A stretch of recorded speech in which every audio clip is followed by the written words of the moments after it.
Okay, good morning. Here we are at the physics video lecture. Physics 105A, video lecture 21. We have an exam coming up, so I'm going to do mostly review. The exam is on Friday, and let's go ahead and write this down.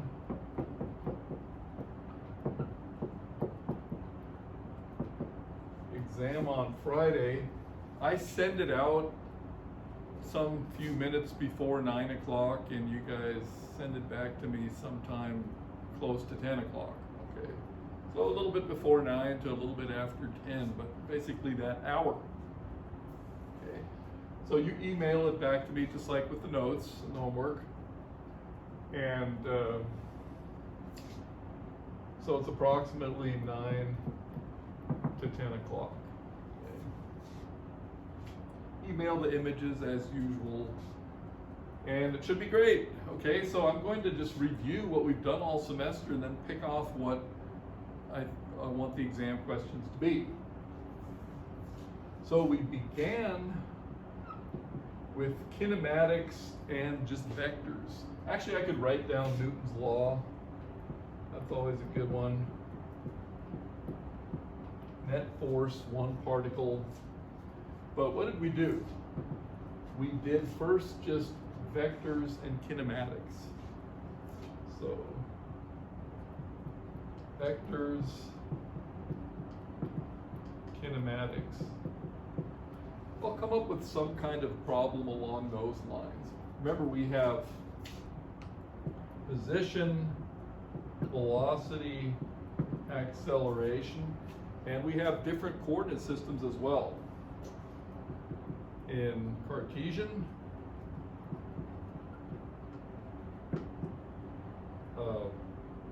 Cartesian, plane polar,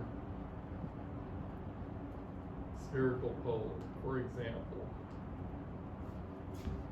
Spherical polar coordinates. And give you something to differentiate, take dot products of unit vectors, that type of thing.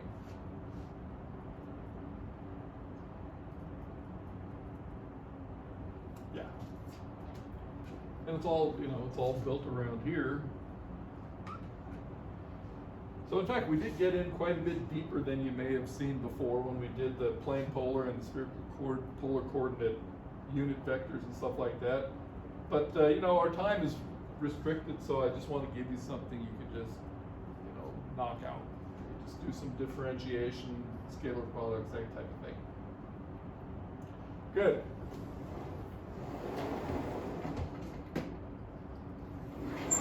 And the bulk of what we've done is Newton's law in one dimension. So one dimension. So now I'm going to go ahead and remind us we had m acceleration f of x dot t, and any combination of those things. And we've done a number of those now. In particular, one technique I want us to be able to do, m dv dt equals f of v, and how to integrate this, because I can just come up with some power type of velocity dependent force law, and there's just a schema for you guys to integrate this, and that is that separation of variables. So we would have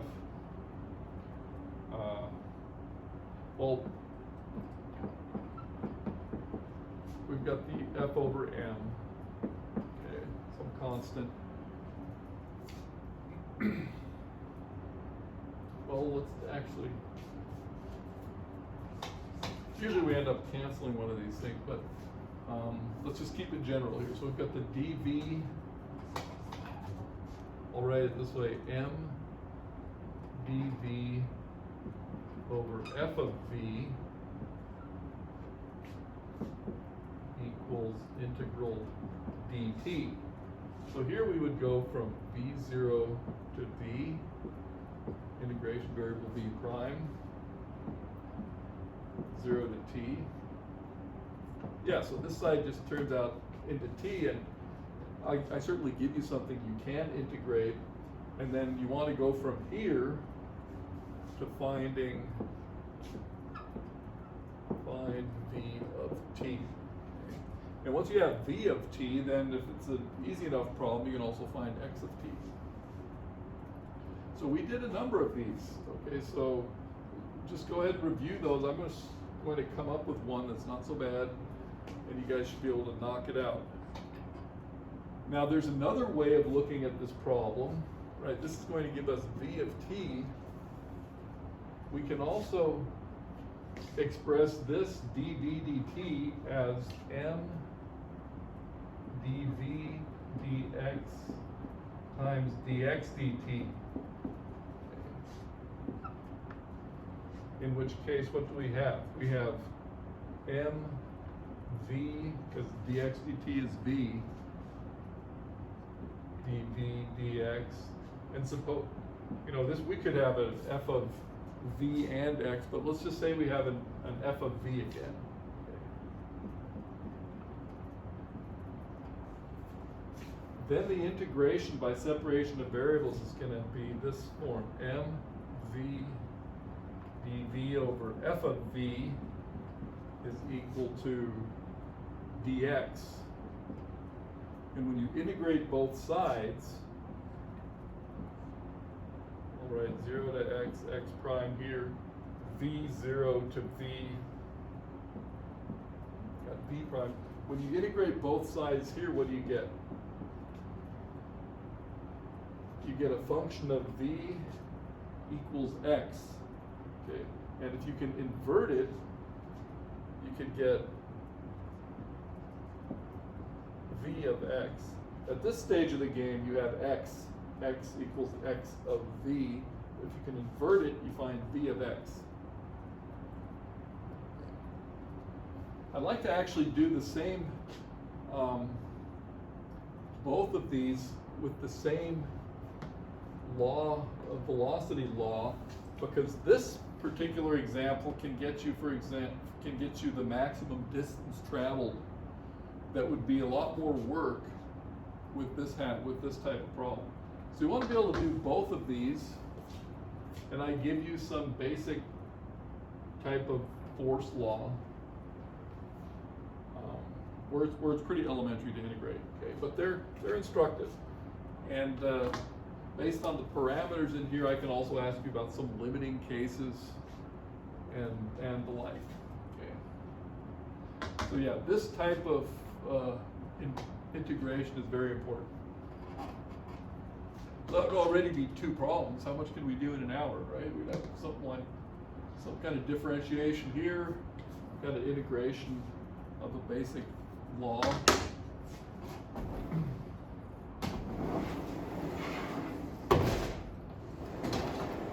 But what comes after that, as you guys will remember, is a very special kind of force, the kind of force that only depends on the position.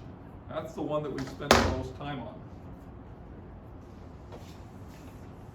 So under 3 right here,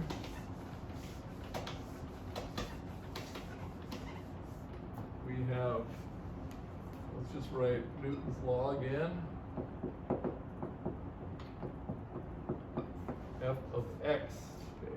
Now when you have a force that only depends on position, and say I give you such a force, you could get the potential energy as minus the integral of that force law from some point to x. There's the argument of your potential energy function. You know that under these circumstances you have conservation of energy. So you can just write that down. You don't have to prove it. Suppose I gave you one of these, you do your integral, get your antiderivative, you get the potential energy, and then you have 1/2 m dx dt squared plus u of x is a constant, okay, constant energy. Then we learned how to separate variables here.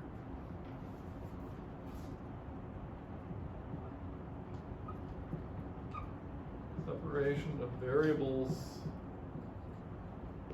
And what we end up with is that dt is equal to dx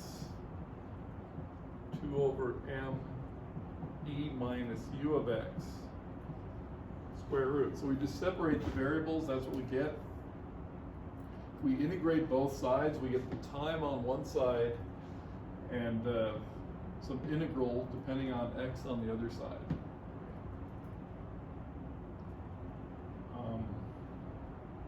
But one interesting application of this is to find the period of an oscillation. Not yet at the harmonic oscillations, just for a general potential energy.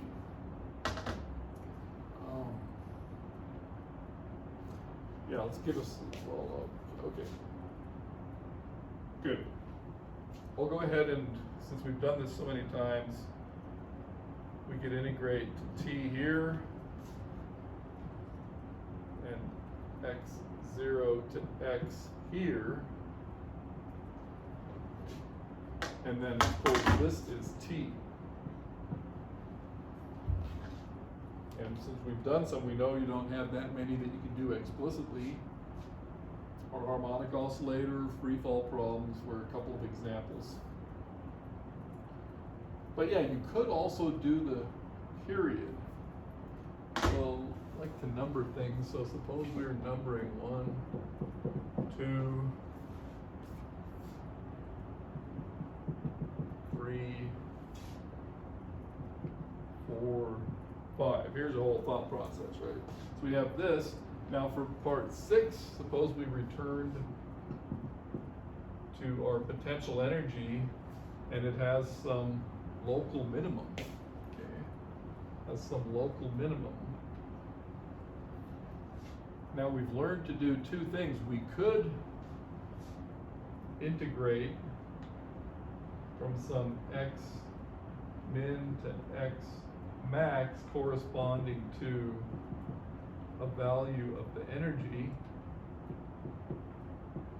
and we'd be in a potential well, and there would be a period of oscillations. That period of oscillations would be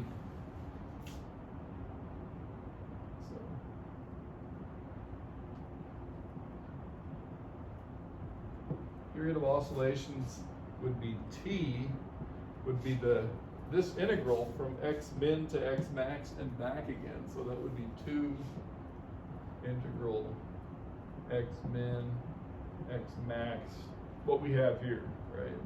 Dx root 2 over m e minus u. Well, that starts to be more than we have time for, but it's good to remember. Okay. What can we do faster? What we can do faster is the frequency of small oscillations. So, okay, I'm going to do a little more board now. Could have used a much larger picture right there to bring the point home, but we've seen this often.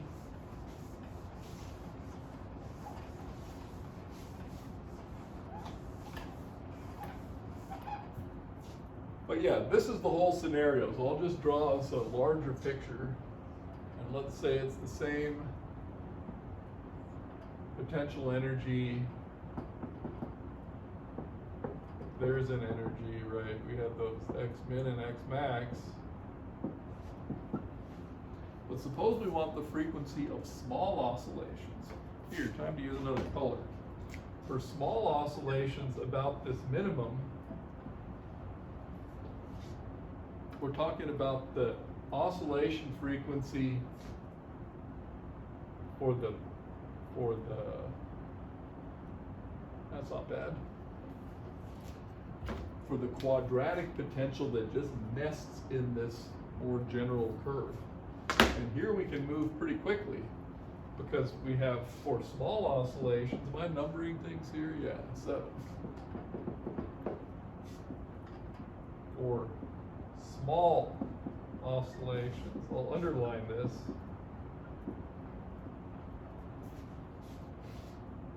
We have a whole process where we expand to second order, Taylor expansion, shift the origin and get our Newton's law, or use this expression and invert it. But the thing is, you've done this a few times. For small oscillations, we have x minus x0, or here's what I get right. This is a solution we now have. X equals x0 plus some amplitude cos omega t plus alpha. And what is this omega? This omega is just the second derivative at x0 divided by m square root. So given a scenario like this, if I just ask you for the frequency of small oscillations, you go immediately to this expression. So you just have to analyze your curve, locate the minimum, two derivatives, local minimum, boom, there's your frequency of small oscillations.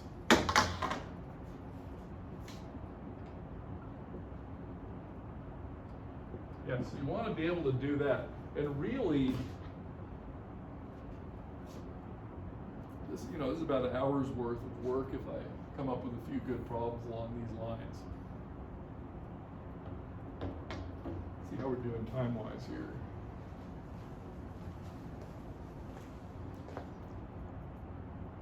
Fantastic.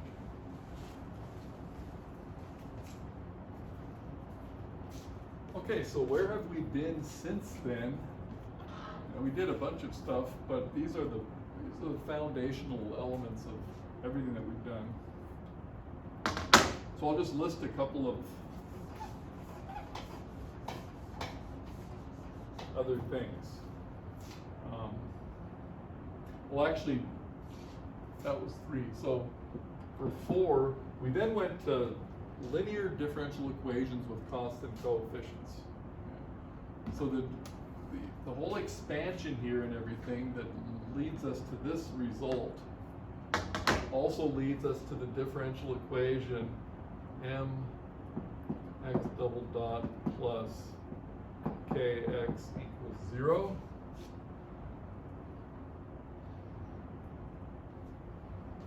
X second derivative equals minus k over mx minus omega naught squared x. Okay, so that's one thing, and we learned that general solution is a complex, it's a sine and a cosine, but more generally it's a complex exponential. So that's how we got into complex exponentials. And then when this equation became a little more interesting, here's what I'll do here. I'll remind us that after understanding this in terms of the complex exponential, then we went to here. Right, and this had been the friction term equals 0, and we found its solution. And that was the damped oscillation. Right? It originally starts as a Newton's law, and then you just cast it into this form. And then we ended up with the damped driven 2 gamma x dot plus omega naught squared x equals f of t over m. So we ended up with the damped driven oscillator, and we've used the complex numbers to do some really interesting solution techniques of these scenarios. This is basically all of them, but with different forces here. We'll continue this on the next board.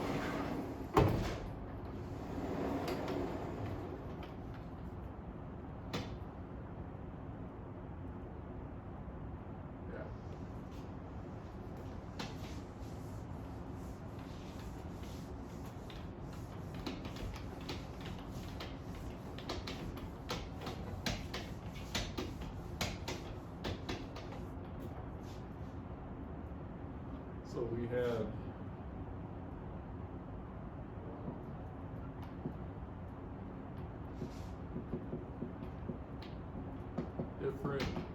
functions of time. Okay. Actually, we just have the constant, we have the cosine, we have some linear functions of time that we put on the homework. And we have that complex solution method for this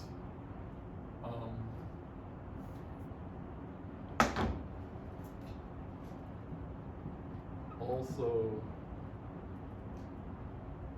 for omega naught squared x equals f of t over m. For the undamped driven oscillator, we had a very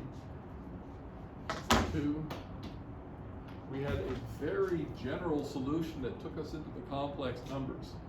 And I'm using that technique to segue into Fourier series later on in this hour.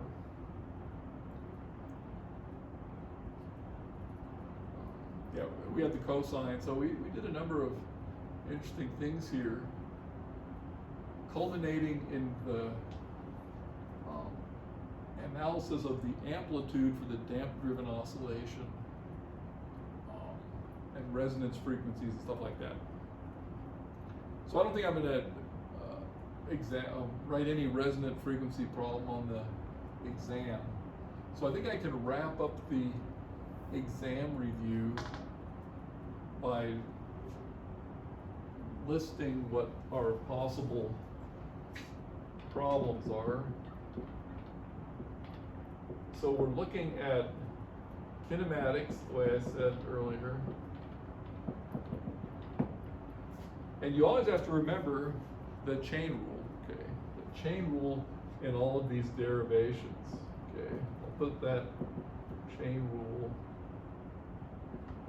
with an exclamation point.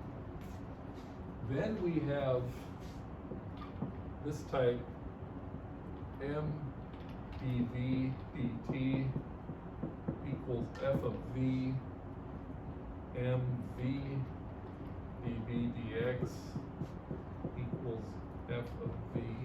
So those types of problems where I can give you a stereotypical one, you should just be able to knock it out, okay?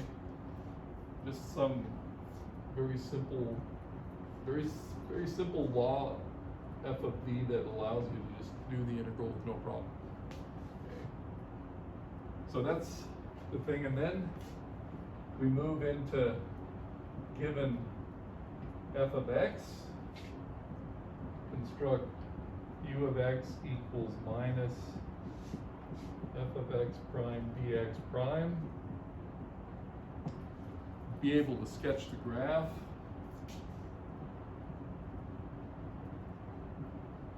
So sketch graph, analyze.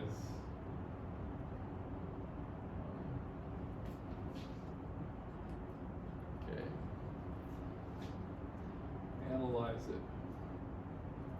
And then for the fourth type, let's not forget Taylor expansion.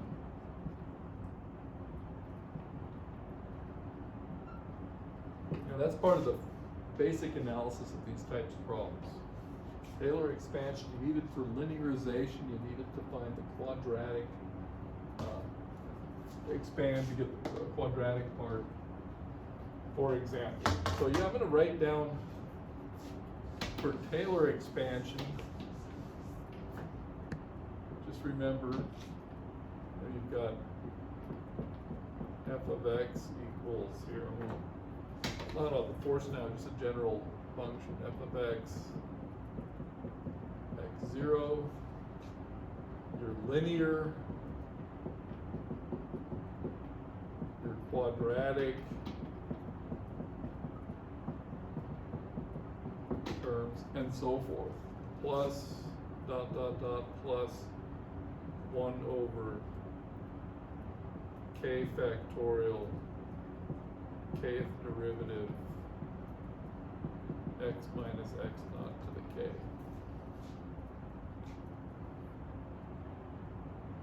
So some kind of Taylor expansion, because we could conceivably use it in one of these problems. So my numbering things, that was 4, and for 5,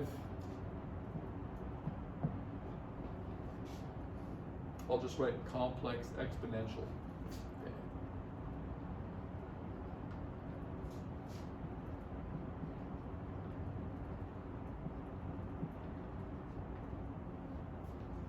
And yeah, it's a 1 hour exam. Should be fine. I'll come up with some nice problems. Okay, consult the clock once again. Okay, we have a little time. So now we're going to launch into the Fourier series. And really I'm just going to motivate the whole thing, talk a bit about Taylor, and then move on into Fourier. This is one of the all-time great parts of mathematics and mathematical physics. So if you haven't seen it before, you'll love it, and if you have, it's also great to review.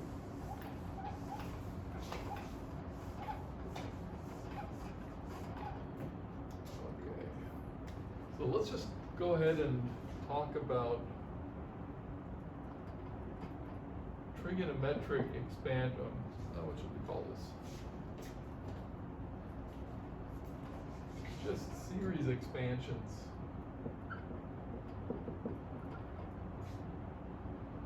Or what should we call it? Now I want to move from the Taylor expansions and some of this stuff we've done. So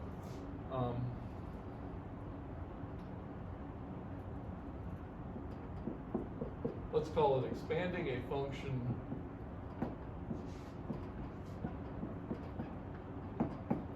in terms of trigonometric functions. In sines and cosines. How about that? There's our title.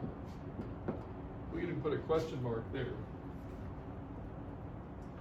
So first I'll remind us of the Taylor expansion, which is certainly not sines and cosines. What is it? So for the Taylor expansion, I'll just say about x equals 0, just to restrict ourselves. So we just have some function here, x, y equals f of x. So what are we doing when we expand this in a Taylor series?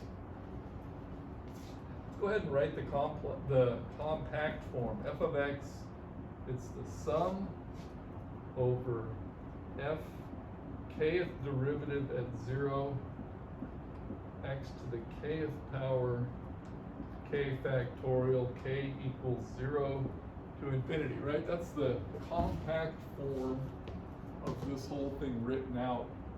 And instead of at some arbitrary point, we're doing it at 0. Well, the k equals 0 is just the value at that point. Okay. The k equals 1, x to the 1 power, that's just your straight line. K equals 2, you've got a parabola. K equals 3, you've got a cubic. So it's the sum of all of these different kinds of curves, every power, every whole number power, every natural number power. So to approximate a function like this, you need quite a few powers. You can see for up to k equals 1, you're good out to about here. Okay. But on the left side, it's going to go up, and on the right side, it's going to go down. So you're kind of looking at third power behavior, and on and on. You need quite a few powers. You need a smooth function, so smooth that you can take all of these derivatives.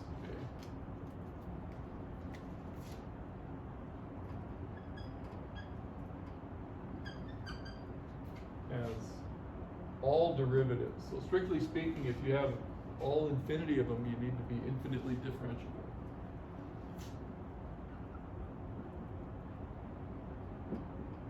At x equals 0. So yeah, these functions here are the line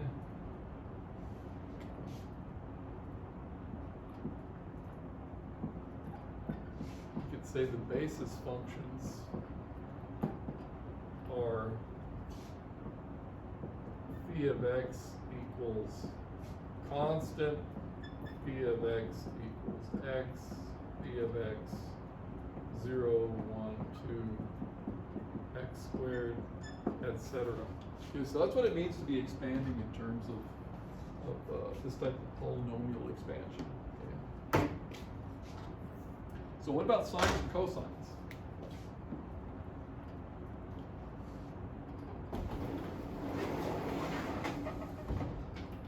For sines and cosines, we are expanding in terms of periodic functions. So if we're expanding in terms of periodic functions, we're going to restrict ourselves to functions that are periodic.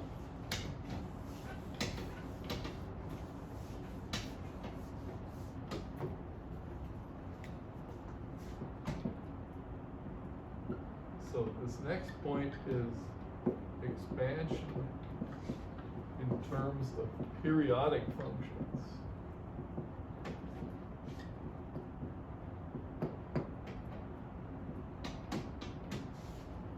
And our favorite periodic functions are the sine and the cosine. But let's go ahead and restrict ourselves to periodic functions. So we can do it in a number of different ways, but suppose we take functions that are 2 pi periodic, they live on the interval minus pi to pi, and then they continue on. So anything you can draw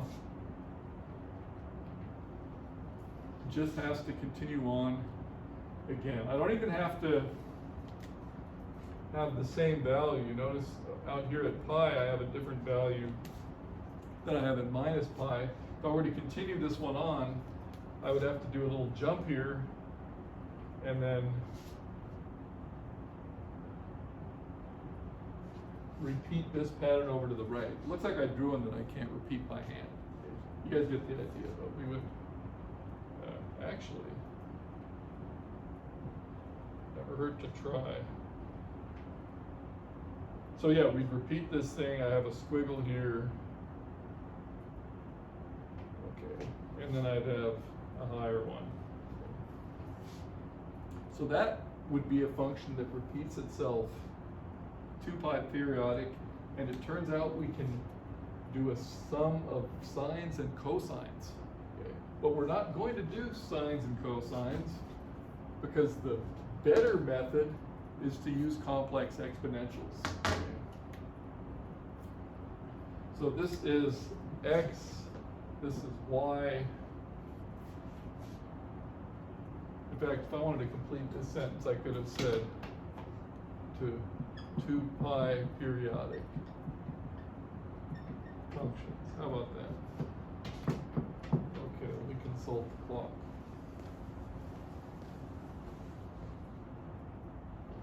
Okay, so here we go.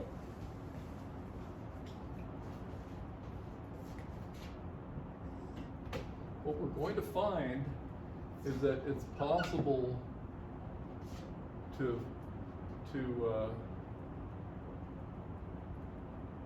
sum functions of this form like this. So we're going to consider f of x equals, I'm going to go ahead and write down c sub k e to the I kx right away. So that's a sum from minus infinity to plus infinity. Say it's two sums, right? But we just, k goes from minus infinity to plus infinity, including the 0. And I said I was going to expand in terms of sines and cosines, but you guys have seen this before, and you know, when you see this, you know that you're looking at cos kx plus I sine kx. Right? You already have that habit. Okay. And not only that, when you see this thing, you're happy because you know the differentiation and integration is so easy compared to the sine and cosine. Yeah. So what we're going to do is consider this sum in the attempt to get an expansion of a function like this. Okay. And it doesn't have to go to infinity, it could go from minus n to plus n. So I'll go ahead and even write that underneath.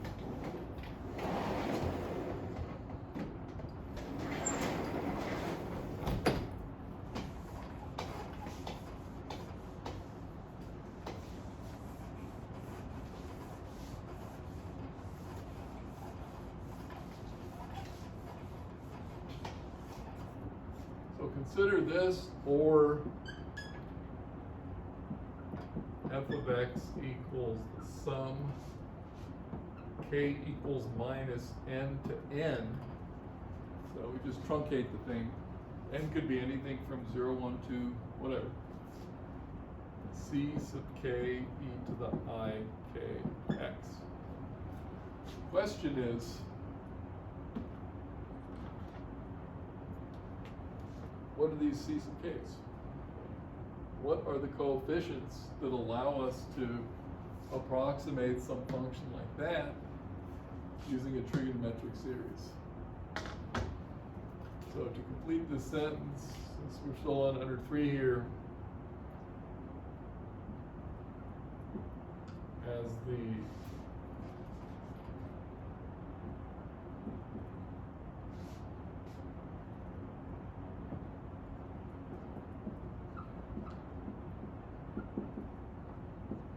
best approximation of our function, as always, we'll just name it star. Okay.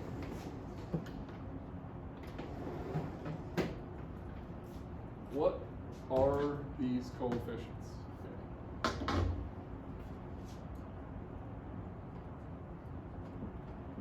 What are c sub k equal to? Okay, that's the question. And surprisingly, it's answered very quickly. Okay. And that's why we can just check in the time again, but we've got this. Yeah, we can easily write down the answer here. That's what we'll end with. What are these coefficients? And then we'll study them, you know, in the coming days. What we do is we'll take, you know, we can take the infinite or the n to capital alpha n, it doesn't matter. We'll just write the infinite series. So I'm going to rewrite our infinite series. Actually, in fact, let's leave a little room. What I'm going to do is take our infinite series. So when you write this, leave a bunch of room. Okay. C sub k e to the I kx minus infinity to plus infinity. Because what we're going to do is integrate or multiply by e to the minus I kx dx and integrate. We're going to do that to both sides. So I'm just taking this same equation here, multiply both sides by e to the minus I kx, and we're going to actually have to write minus I nx, okay, minus pi to pi, integral e to the minus I nx dx minus pi to pi. Okay, so you have to be really clear on what I just did here. Multiplied by e to the minus I nx, don't use k, and could have used k prime, but it's fine. And then integrated from minus pi to pi. So if this is an equality, then this is an equality.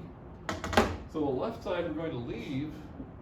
The right side we're just going to claim that we can interchange summation and integration. You know, we could have also done this with the finite n, so we're not breaking any rules. Okay, so what we'll have here is sum over, I'll just write k, c sub k integral e to the I k minus n x dx minus pi to pi. Okay? Make sure you see all those steps.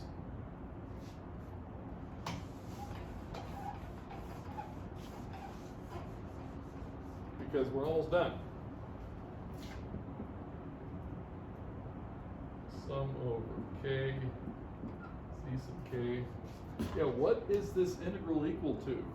I think we can operate here for a moment.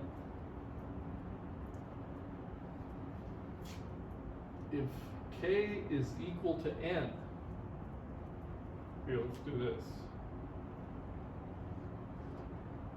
C sub k. If k is equal to n, then I have e to the 0.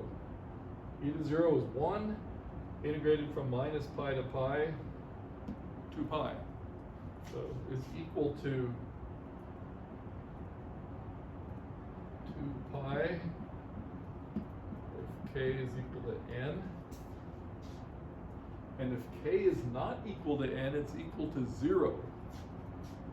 0 if k is not equal to n, and I'll even put the proof right here, because if k is not equal to n, I have integral e to the I k minus nx dx equal to 1 over I k minus n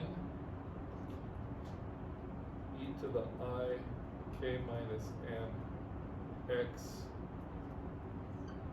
minus pi to pi.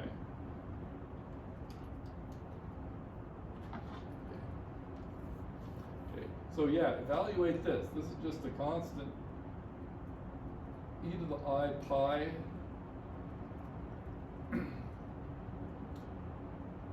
or e to the I k minus n, that's a whole number, times pi minus e to the I, same number, minus pi. This is symmetric, okay? The signs of these vanish, the cosines are symmetric. So this is going to be equal to 0. This is one that you guys should do, but it's not a homework problem because it's so short. So just leave a line in your notes. Show this. I'll probably end up showing it a couple times because we're gonna, be repeating this type of operation here. But yeah, this is a very simple, basic, crucial step, because what have we now found? I can even fit it here in this box and we'll end with this. We have if k is equal to n, okay? So c sub n.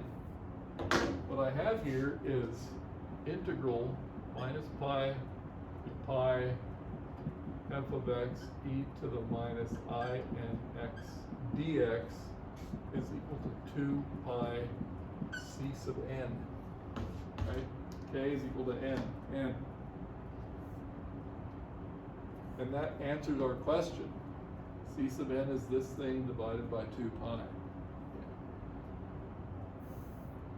So that is a series expansion. We're going to return to it, of course. There it is.